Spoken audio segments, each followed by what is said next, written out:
கஷ்ட நஷ்டங்களையும் அறிந்து புரிந்து அண்ணன் எடப்பாடியார் அவர்கள் சேவூர் ஊராட்சியில் இருக்கிற ஒரு குடும்பத்திற்கு ஃப்ரிட்ஜ் சொல்லுங்க.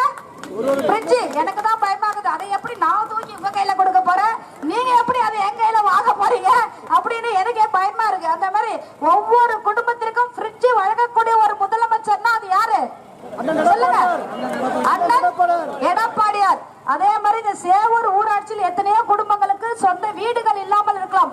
வீடு இல்லாதவர்களுக்கு கூட இடத்தோடு வீடு கட்டி தரக்கூடிய ஒரு முதலமைச்சர் தமிழகத்தில் வரப்போகிறார் என்றால் அது யாரு சொல்லுங்க? சத்தமா சொல்லுங்க. அண்ணன் எடப்பாடியார். அதே மாதிரி தீபாவளி வருஷம் வருது. ஒரு தீபாவளிக்கு நம்ம ஒரு 300 ரூபாயில புடவை எடுக்கிறதுக்கு நம்ம வீட்டுக்கார்ட்ட குறைஞ்சபட்சம் ஒரு 30 சண்டையாவது போடுவோம். எதிர் வீட்டுல எடுத்துட்டாங்க, பக்கத்து வீட்டுல எடுத்துட்டாங்க, இன்னும் நான் எடுக்கல, அதனால எனக்கு 300 ரூபாய் கொடுங்கன்னு ஒரு மாசமா சண்டை போட்டாதான் நாளைக்கு தீபாவளினா இன்னைக்கு கொடுப்பாங்க.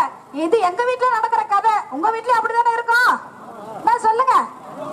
அந்த 300 ரூபாய் வாங்கின்னு ஜவுளி கடைக்கு போனா அன்னைக்கு இருக்கிற கூட்டத்துல மாஞ்சி கீச்சி ஒரு புடவை எடுத்துன்னு வந்து கட்டுறதுக்குள்ளேயும் தீபாவளி நமக்கு முடிஞ்சு போயிடுது.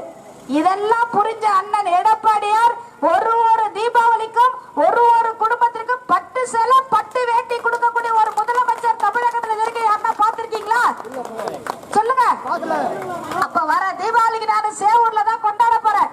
அண்ணன் எடப்பாடியார் கொடுக்கிற பட்டு புடவை நானே கட்டுறேன், நீங்களும் கட்டுறீங்க. இதே கோயிலாண்ட பட்டாசு அடிச்சு தீபாவளி கொண்டாடலாமா நம்ம சொல்லுங்கம்மா? இனிமே ஒரு தீபாவளி நமக்கு தலை தீபாவளி தான்.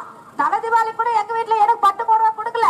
ஆனா அண்ணன் எடப்பாடியார் ஒரு தீபாவளிக்கும் இருக்கிற ஒவ்வொரு பெண்ணிற்கும் பட்டு புடவை கொடுக்கக்கூடிய ஒரு முதலமைச்சர் தான் தமிழகத்துல யாரு? அண்ணன் எடப்பாடியார். அதே மாதிரி பொங்கல் வருஷம் பொங்கல் வருது, 1000 ரூபாய் கொடுக்கக்கூடிய ஒரு முதலமைச்சர் தான் அது யாரு சொல்லுங்க? சத்தமா சொல்லுங்க.